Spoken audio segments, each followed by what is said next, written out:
Fue un accidente. Marcus debió haberse lanzado frente al auto. La voz de mi madre resonaba por el pasillo del hospital, intentando desesperadamente convencer a la enfermera.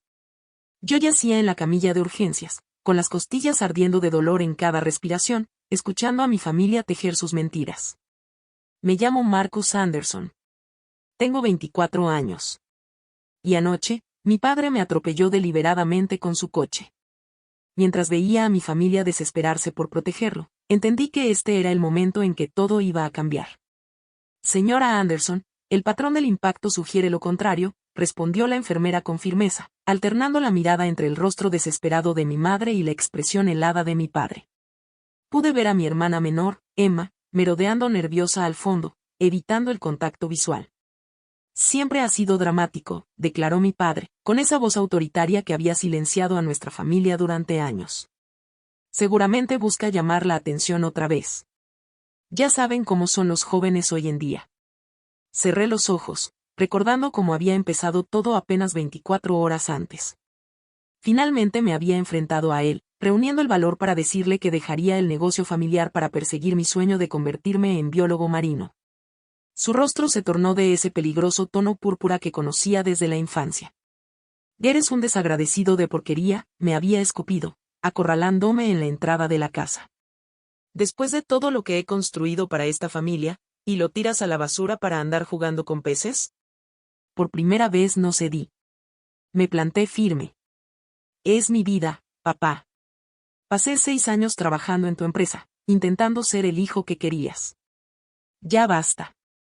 Lo vi. Ese destello en sus ojos que siempre precedía a la violencia. Pero esta vez fue distinto. En lugar de levantar los puños, se subió al coche. Aún recuerdo el rugido del motor, el rechinar de las llantas sobre el asfalto. Pensé que solo quería asustarme, hasta el instante en que el cofre golpeó mi cuerpo. «Marcus». Una voz suave me trajo de vuelta al presente.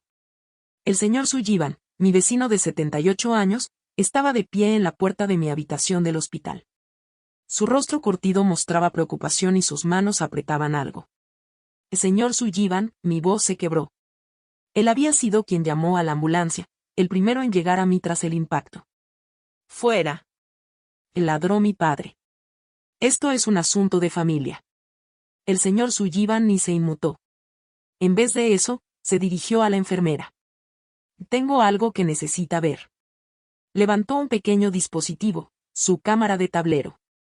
El rostro de mi padre palideció. «La instalé el mes pasado, después de esa racha de robos de autos», explicó Sullivan con voz firme. «Tiene una vista perfecta de la entrada de los Anderson». El cuarto quedó en silencio. La charla nerviosa de mi madre cesó. Emma dejó de inquietarse. La imponente presencia de mi padre pareció desinflarse.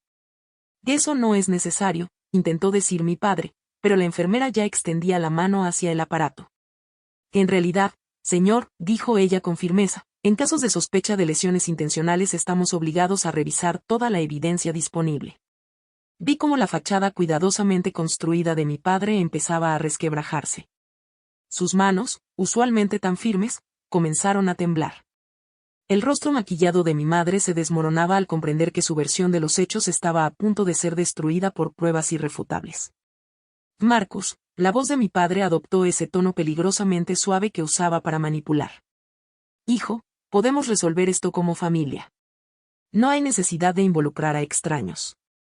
Pero ya no era ese niño asustado. La presencia del señor Sullivan, su apoyo inquebrantable, me dio una fuerza que no sabía que tenía. «Reprodúzcala», le dije a la enfermera, con una voz más firme de lo que esperaba. «Reprodúzcala toda». Cuando la enfermera salió con la cámara, presumiblemente para mostrarla a los doctores y quizá a la policía, vi algo que nunca había visto antes, miedo en los ojos de mi padre. El mismo miedo que él me había infundido durante tantos años. El señor Sullivan se acercó a mi cama, colocándose como un escudo entre mi familia y yo. «No estás solo, hijo», dijo en voz baja. «Ya no más». Por primera vez desde el impacto, sentí que las lágrimas me brotaban, no por el dolor, sino por el alivio. Años de mentiras meticulosamente construidas estaban a punto de derrumbarse, y sorprendentemente, estaba listo para lo que viniera después. La verdad, como la cámara de tablero del señor Sullivan, había estado observando en silencio todo el tiempo, esperando el momento adecuado para revelarse. La policía llegó dentro de la hora de haber visto la grabación. Desde mi cama de hospital observé cómo se llevaban a mi padre esposado, con el rostro convertido en una máscara de furia helada. Mi madre se desplomó en una silla, sollozando sobre la lealtad familiar, mientras Emma permanecía inmóvil, obligada por fin a enfrentar la realidad que había ayudado a negar durante años. Las imágenes muestran claramente intención premeditada, explicó la oficial Martínez, hojeando sus notas. El auto se detuvo, retrocedió y luego aceleró deliberadamente hacia usted. La cámara del señor Sullivan lo captó todo, incluyendo la discusión previa. La cabeza de mi madre se alzó bruscamente. No entienden, suplicó. Marcus lo provocó. Amenazó con destruir todo lo que construimos al querer estudiar. El señor Sullivan la interrumpió con dureza. Escuché todo, Diana. Tu hijo dijo que quería ser biólogo marino. Eso difícilmente es una crisis familiar que justifique un intento de homicidio con un coche. El doctor regresó con mis radiografías, señalando 3 costillas rotas, moretones graves y un sangrado interno leve. Cada lesión que describía parecía derrumbar poco a poco la muralla defensiva de mi madre. Necesitamos mantenerte en observación al menos 3 días, explicó el doctor. El impacto pudo haber causado complicaciones que aún no detectamos. Mientras hablaba, noté a Emma acercarse a mi cama. Su rostro había perdido esa máscara de seguridad habitual, reemplazada por algo parecido a la culpa. Marcus, susurró cuando el doctor se fue. Lo siento. Debí decir algo hace años. ¿Hace años? La atención del oficial Martínez se volvió hacia mi hermana. ¿Ha habido violencia previa? Los ojos de Emma se movieron hacia mi madre, que negaba frenéticamente con la cabeza. Por un momento pensé que Emma retrocedería al mismo silencio de siempre. Pero algo había cambiado. Papá ha sido violento desde que éramos niños, dijo, con voz temblorosa. Pero nunca, nunca con el coche. Usualmente eran sus puños. Mamá siempre lo encubría. Nos enseñó a encubrirlo también. Decía que si alguien se enteraba, arruinaría a la familia. La pluma de la oficial Martínez se movía rápido sobre la libreta. Mi madre había dejado de llorar, su rostro ahora torcido de ira.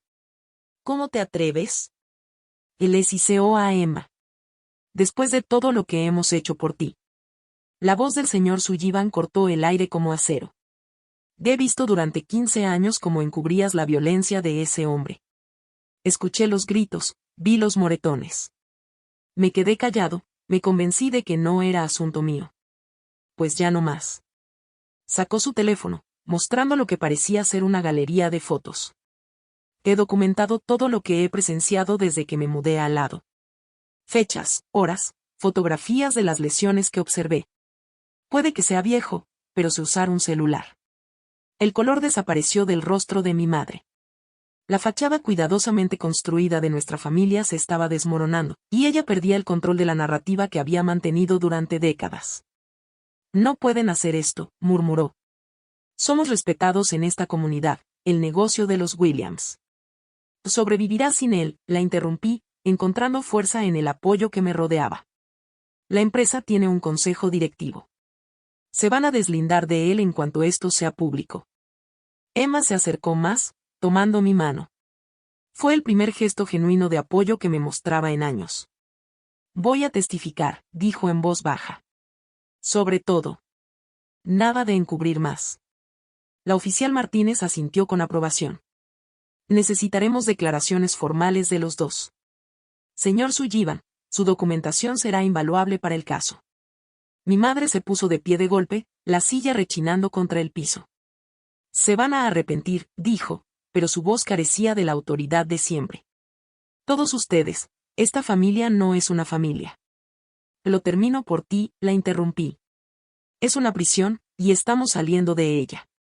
Ella salió furiosa, sus tacones resonando por el pasillo del hospital. Emma la vio irse, luego volvió hacia mí con lágrimas en los ojos. ¿Qué va a pasar ahora? Preguntó. Ahora, dijo suavemente el señor Sullivan, ustedes dos podrán vivir sin miedo. Y volteándose hacia mí con una sonrisa agregó. ¿Y tú, Marcus, podrás estudiar a esos peces. Por primera vez desde el incidente, sonreí. El dolor en mis costillas seguía siendo intenso, pero otro dolor, uno que había cargado por años, por fin empezaba a desvanecerse. La oficial Martínez terminó de tomar nuestras declaraciones iniciales, prometiendo regresar mañana para entrevistas más detalladas. Antes de salir, se detuvo en la puerta. Son muy valientes, dijo. Los tres. La comunidad necesita más gente como ustedes. El viejo se sonrojó, restándole importancia con la mano, pero vi el orgullo en sus ojos. Había hecho lo que tantos otros no, se había levantado, había hablado y había salvado a alguien en el proceso. Al caer la noche, Emma se acurrucó en la silla junto a mi cama, negándose a irse a casa. El señor Sullivan insistió en quedarse también, diciendo que ya estaba demasiado viejo para dormir mucho de todos modos. Por primera vez en mi vida me sentí realmente protegido, realmente a salvo. La verdad, finalmente libre, había quedado grabada para siempre en la cámara de un vecino y en los corazones valientes de quienes se negaron a guardar silencio. 6 meses después, estaba en la orilla de un barco de investigación, observando salir el sol sobre el Océano Pacífico. Mi programa de posgrado en biología marina me había aceptado para su expedición de invierno, estudiando los patrones de migración de ballenas. El aire salado golpeaba mis costillas aún en recuperación, pero el dolor era un recordatorio de lo lejos que había llegado. El juicio concluyó el mes pasado. Mi padre fue sentenciado a 7 años por intento de homicidio y por los cargos previos de violencia doméstica. El testimonio de Emma, combinado con los años de documentación del señor Sullivan y la grabación de la cámara, había hecho el caso irrefutable. Mi madre, incapaz de enfrentar el juicio de la comunidad, se había mudado a Arizona con su hermana. Marcus. Llamó al doctor Harrison, mi supervisor de investigación. Los hidrófonos están captando sonidos interesantes. ¿Quieres escucharlos? Sonreí, avanzando con cuidado por la cubierta. Esta era mi vida ahora, estudiar ecosistemas marinos, contribuir a la investigación científica, vivir sin miedo. Mi celular vibró en el bolsillo. Un mensaje de Emma. ¿Adivina qué? Me aceptaron en la Facultad de Derecho. Voy a especializarme en casos de violencia doméstica. Tú me inspiraste, hermano. Se me llenaron los ojos de lágrimas mientras escribía una respuesta. Emma había cambiado mucho en estos meses, transformando su culpa en acción. Se había mudado con nuestra tía Marta, comenzó terapia y decidió usar su experiencia para ayudar a otros a escapar de situaciones de abuso. Otro mensaje apareció.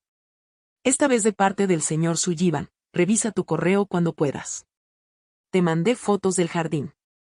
Las semillas que me recomendaste están floreciendo. El viejo se había convertido en familia en todo lo que realmente importaba. Transformó su patio delantero en un jardín con tema marino, lleno de flores azules y fuentes de agua, diciendo que era su manera de apoyar mis sueños. Cada domingo, él y Emma cenaban juntos, haciéndose compañía mientras yo estaba en el mar. Marcus. Me llamó de nuevo la doctora Harrison. Tienes que escuchar esto. Me puse los audífonos que me ofrecía, escuchando los cantos hipnóticos de las ballenas jorobadas. Esas criaturas magníficas, comunicándose a través de distancias inmensas, me recordaron lo lejos que había llegado mi propia voz una vez que tuve el valor de usarla. La investigación criminal reveló más que la violencia de mi padre. Las auditorías financieras de su empresa destaparon años de fraude y desfalco. El consejo directivo, como había predicho, se deslindó de inmediato, reestructurando la compañía bajo un nuevo liderazgo. Algunos de los supuestos amigos de la familia mostraron su verdadera cara, creyendo en las acusaciones de traición que mi madre difundía. Pero otros, especialmente quienes sospechaban del abuso pero callaron, ahora se acercaban con apoyo y disculpas. Emma recibió un acuerdo económico considerable de la empresa, que decidió compartir conmigo a pesar de mis protestas. Úsalo para tu investigación, insistió. Quiero que tus sueños ayuden a pagar los míos. El sol ya estaba en lo alto, pintando el océano de tonos dorados. La doctora Harrison apareció a mi lado con 2 tazas de café. Tu última propuesta de investigación es impresionante, dijo, entregándome una taza. El comité de becas está especialmente interesado en tus ideas sobre la expansión de santuarios marinos. Asentí, dando un sorbo. He estado pensando mucho en la protección, respondí. En cómo a veces las acciones más pequeñas pueden crear espacios seguros para quienes más lo necesitan. Ella sonrió con complicidad. La comunidad de biólogos marinos no era muy grande. Había escuchado mi historia, aunque nunca pidió detalles. ¿Como cierto vecino con una cámara de tablero? Preguntó suavemente. Exacto, dije. Una sola persona dispuesta a prestar atención, a documentar, a hablar. Eso puede cambiarlo todo. Mi teléfono vibró otra vez. Un mensaje grupal de Emma, cena mensual en casa del señor Sullivan este domingo. Va a preparar su famoso clam chowder en honor a tu investigación de ballenas. Dice que el tema oceánico no es negociable. Reí, mostrándole el mensaje a la doctora Harrison. Ella ya conocía a mi inusual pero preciosa familia gracias a nuestras largas charlas durante las guardias nocturnas. «O sabes, hay una vacante en el Centro de Investigación Costera», me comentó. «Significaría menos tiempo en alta mar, pero más oportunidad de desarrollar tus propuestas de santuarios. Además, estarías más cerca de casa». Hogar. Esa palabra tenía ahora un significado nuevo. No la prisión de mi infancia, sino el puerto seguro que había encontrado con Emma y el señor Sullivan. Un lugar donde los sueños eran alentados, no aplastados. Lo pensaré, le respondí, volviendo la mirada al horizonte. Las ballenas emergían a lo lejos, sus cuerpos colosales elevándose y hundiéndose con gracia y poder. Como ellas, yo había aprendido a salir a la superficie, a respirar libremente, a cantar mi propia canción. Mi padre había intentado silenciarme con violencia, pero lo único que logró fue liberarme. Ahora, rodeado por el océano infinito y posibilidades sin fin, estaba exactamente donde debía estar. El sol de la mañana brillaba sobre las olas, prometiendo otro día de descubrimiento. En mi bolsillo, mi teléfono guardaba mensajes de amor y apoyo de mi verdadera familia. Y en algún lugar, la verdad seguía expandiéndose como ondas en el agua, tocando otras vidas, creando nuevos santuarios, una voz valiente a la vez.